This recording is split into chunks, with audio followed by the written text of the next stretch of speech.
وَإِذْ قَالَ إِبْرَاهِيمُ رَبِّ اجْعَلْ هَٰذَا بَلَدًا آمِنًا، اور یاد کرو جب ابراہیم علیہ السلام نے اپنے رب کے حضور یہ دعا کی تھی، اے اللہ اس شہر مکہ کو امن والا بنا دے، وَارْزُقْ أَهْلَهُ مِنَ الثَّمَرَاتِ، اور اس کے رہنے والے باشندوں کو مختلف قسم کے پھلوں سے نواز۔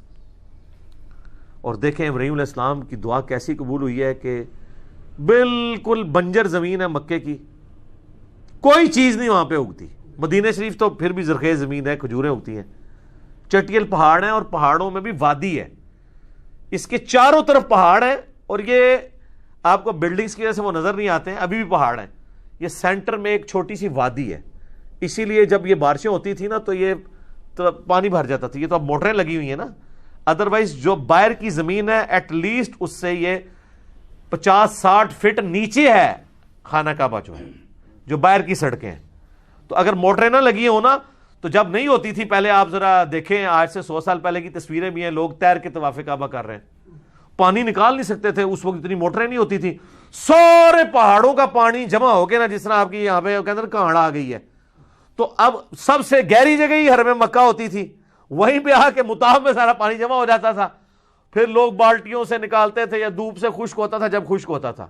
اب تو جناب پانی گھس ہی نہیں سکتا، وہ باہر سے سک کر لیتے ہیں، ٹھیک ہے، ایسا زبردست، اور کوئی چیز نہیں اگتی، لیکن دنیا کا کوئی آپ فروٹ، کوئی برانڈ، کھانے والا، پہننے والا، اوڑھنے والا وہاں پہ ملے گا۔ اور آج سے نہیں سر، صدیوں سے، کیونکہ وہاں کی اکانومی اس اعتبار سے تو چل رہی ہے نا کہ پوری دنیا سے لوگ وہاں آتے ہیں، تو یہ اب تھوڑا ایڈوانس دور ہے، ورنہ پہلے کیا ہوتا تھا، آپ ذرا اپنے بڑے بوڑھوں سے پوچھیں نا تو لوگ اپنے گھروں سے بیچنے والا سامان لے کے جاتے تھے۔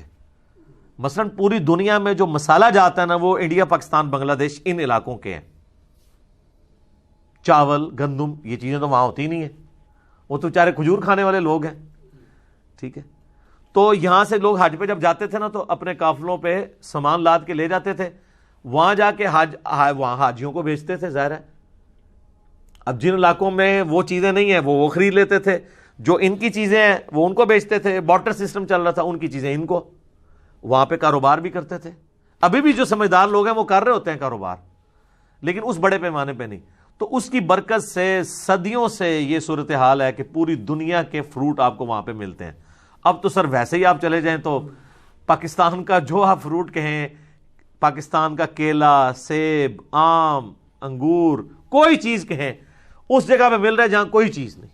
تو یہ اللہ تعالیٰ نے، یہ کوئی شخص یہ کہہ سکتا ہے کہ یہ برکات تو آج کئی یورپین اور امریکن سٹیز کو بھی حاصل ہیں جہاں پہ چیزیں نہیں ہیں۔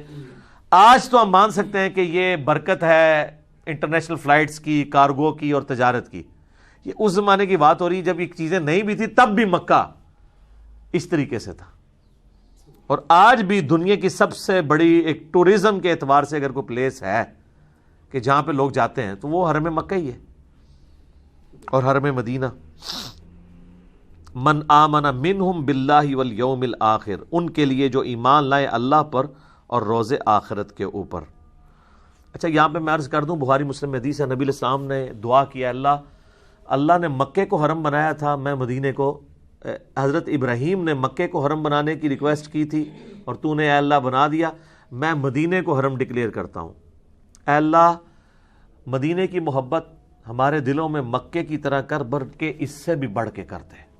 اے اللہ مدینے کے مد میں برکت عطا فرما، مدینے کے سا میں برکت عطا فرما، یہ میئرمنٹ کے انسٹرومنٹ سے، جس طرح آج کل میٹرز ہیں، کیجیز ہیں۔ اور نبی علیہ السلام نے کتنی دعائیں کی مدینے کے لیے۔ پھر مسلم شریف کے الفاظ ہیں، جو مدینے کے مصائب پہ صبر کرے گا میں اس کا شفیع بنوں گا۔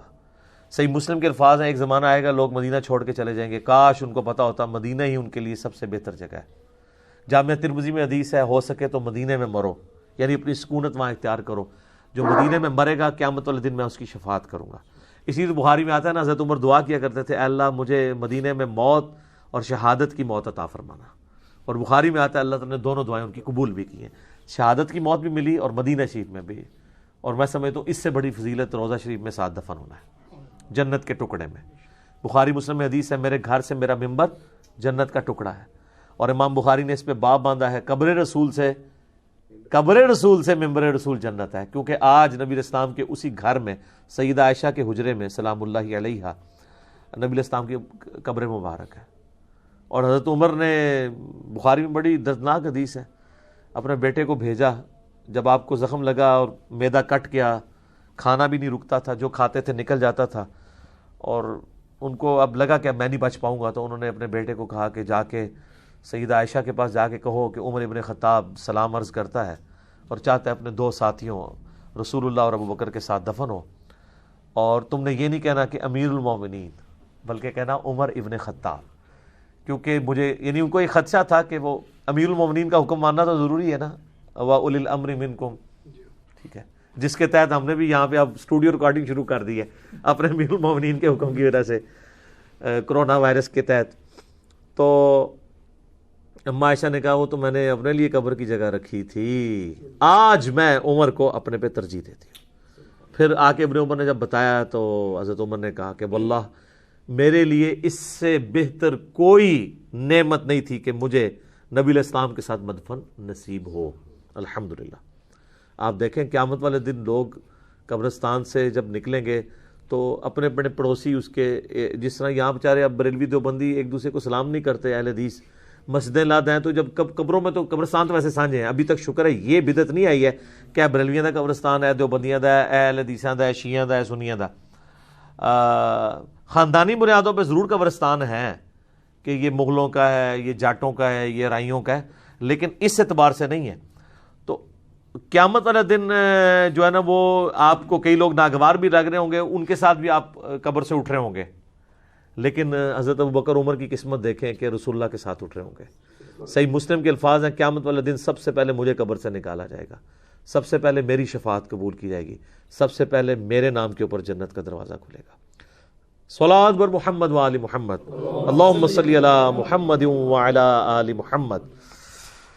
تو اللہ نے فرمایا ہے کہ یہ حضرت ابراہیم نے دعا کی ان لوگوں کے لیے جو ایمان لے ہیں ان میں سے، جو اور یوم آخرت پر اور اللہ پر. قال ومن کفر، اور پھر اللہ تعالیٰ نے فرمایا کہ دیکھنا جس نے کفر کیا، فَأُمَتِّعُوهُ قَلِيلًا، تو میں اب ابراہیم علیہ السلام کی دعا کے ساتھ اللہ نے بھی اپنی ان پٹ دے دی ہے کہ یہ دعائیں تو تم کر رہے ہو، یہ نہ ہو کہ مکے میں رہنے والے ہوں اللہ اور اس کے پیغمبروں کے نافرمان تو ان کے لیے بھی تم دعائیں کر رہے ہو. تو ان کے لیے کیا ہوگا؟ فَأُمَتِّعُوهُ قَلِيلًا، میں دنیا کا برتنے کا سامان تو ان کو دوں گا. دیکھ لینا عربی کتنے امیر ہیں، سب کچھ میں نعمتیں اویل کر رہے ہیں، لیکن دنیا میں اگر وہاں پہ رہتے ہوئے کسی شخص نے اللہ کو رسپانس نہیں کیا تو سر وہ نقصان پہ زندگی گزار گیا. اور ایک سب کانٹیننٹ میں رہنے والا غریب شخص 2 وقت کی روکی سوکھی کھاتا رہا اور وہ حرم پہنچنے میں کامیاب نہیں ہوا، وہ اللہ تعالیٰ کے مقربین میں ہوگا. اللہ کا کرائٹیریا تو ڈیفرنٹ ہے. تو اللہ تعالیٰ میں کہ میں دنیا کا مال تو دوں گا اہل مکہ کو برتنے کا، جو لوگ یعنی ان میں سے کفر کرنے والے ہوں گے. کفر بمانا صرف وہ والا کفر نہیں جو ہم سمجھتے ہیں، ناشکری کے بھی ہے. جیلم میں ایک بندہ مجھے ملا، اس نے مجھے بتایا کہ جی میرا جو سالہ ہے وہ 25 سال حرم مکہ سے واکنگ ڈسٹنس ہوٹل میں رہا، 25 سال کام کرتا رہا، اور وہ کہتا ہے میں نے زندگی میں ایک نماز بھی حرم مکہ میں نہیں پڑھی، نہ میں نے عمرہ کیا نہ کوئی حج کر سکا، کہتا ہے ٹائم ہی نہیں ملا. انا للہ و انا الیہ راجعون. یہ بالکل جینون ہے، اور یہ ہو جاتا ہے جب اللہ کی طرف سے مہر لگ جائے. مہر بھی لگ جاتی ہے اور بعض کا انسان چیزوں کو کیجول لے رہا ہوتا ہے. میرے اپنے ساتھ ہوا جب ہم لوگ، میرا ایڈمیشن ہوا نا ٹیکسلا انجینئرنگ یونیورسٹی کے اندر، پہلے یو ٹی لاہور میں تھا پھر ادھر بھی ہو گیا، تو مجھے لاہور پسند نہیں تھا. میں حالانکہ میں 1.5 ہفتے انجینئرنگ یونیورسٹی لاہور میں کلاسیں پڑھتا رہا. ادھر کا مجھے موسم بھی اچھا لگتا تھا اسلام آباد کے ساتھ، اور واقعی وہ پھر یہاں پہ میکینیکل انجینئرنگ کا ایک زیادہ روب بھی تھا ایز کمپیئر ٹو لاہور کی میکینیکل انجینئرنگ. تو میں جب گیا نا تو اب بچپن سے ہم لوگ اپنی ہسٹری کتابوں میں ٹیکسلا کا میوزیم پڑھ رہے تھے کہ جی پاکستان میں اس طرح کا میوزیم نہیں ہے. تو میں نے جناب کہا جی چلو سب سے پہلے ہم میوزیم دیکھیں گے. تو سر آپ دیکھیں میں 5 سال وہاں پڑھتا رہا ہوں، ہر ویکینڈ پہ ارادہ کرتا تھا، ایک ویکینڈ میں جیلم واپس آتا تھا، ایک ویکینڈ وہاں گزارتا تھا، لیکن کوئی نہ کوئی کام پڑتا تھا. حتیٰ کہ پاس ہو کے ڈگری بھی لے لی. جس دن ڈگری ملی نا اس دن میں نے کہا یار اب تو ہم نے واپس بھی نہیں آنا، تو آج ہم کم از کم میوزیم تو دیکھ جائیں۔ اس دن میں گیا تو میوزیم ہی بند۔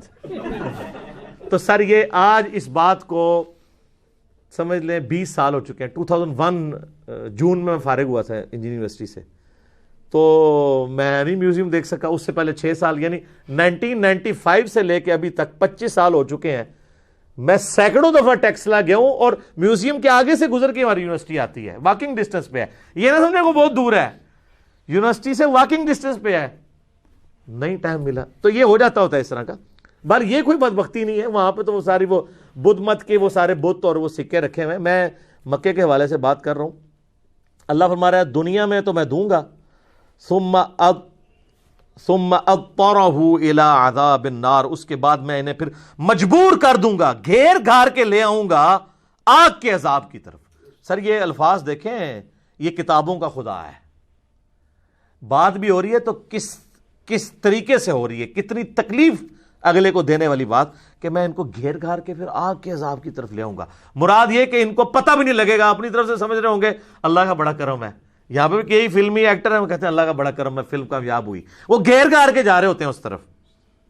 وَبِئْسَ الْمَصِيرُ، اور کیا ہی برا ٹھکانہ ہے جہنم۔ اور سر سورۃ الفرقان میں تو آتا ہے کہ جہنم ایک لمحے کے رہنے کے لیے بھی برا ٹھکانہ ہے اور ہمیشہ رہنے کے لیے بھی، کیونکہ بعض لوگ کہتے ہیں نا کہ جی وہ ایک پھیرا ہی لگے گا، پھیرا والا معاملہ نہیں ہے، ایک لمحے کے لیے بھی ایک بری جگہ ہے۔ اللہم اجرنا من النار، اللہم اجرنا من النار، اللہم اجرنا من النار، آمین۔ اللہم من احییتہ منا فاحیہ علی الاسلام ومن توفیتہ منا فتوفہ علی الایمان، آمین۔ خواہش تو تھی میری، لیکن سر یہ آیات متقاضی ہیں کہ ان کو اسی طریقے سے ڈسکشن کی جائے۔ وہ اگلے دن کسی نے کمنٹس کیے تھے لگتا ہے کہ ہوں بھی 10 سال ہی لگ جانے نے۔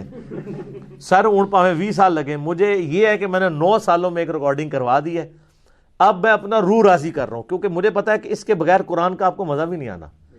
اس طرح کا قرآن تو آپ ترجمہ بھی سن لیں، لیکن آج کے دور کا قرآن ان سارے ورسسوں کو ساتھ لے کے، تاکہ پتہ چلے کہ اس وقت کے جو ایشوز ہیں ان کو ہم نے کیسے سمجھنا ہے۔ تو کوشش یہی ہے کہ اس طریقے سے پہنچایا جائے۔ اسی لیے آپ دیکھتے ہیں کہ بمشکل 10 آیات کبھی 12 آیات کور ہوتی ہیں، لیکن کوشش یہی ہے کہ یہ چیز آپ کے دل کے اندر راسخ ہو جائے اور قرآن کی عظمت بیٹھ جائے۔ مقصد اس کو جلدی جلدی ختم نہیں کرنا، یہ تو سر جتنی بار شروع کریں، قرآن کا تو ٹیسٹ ہی اپنا ہے۔ ٹھیک ہو گیا جی۔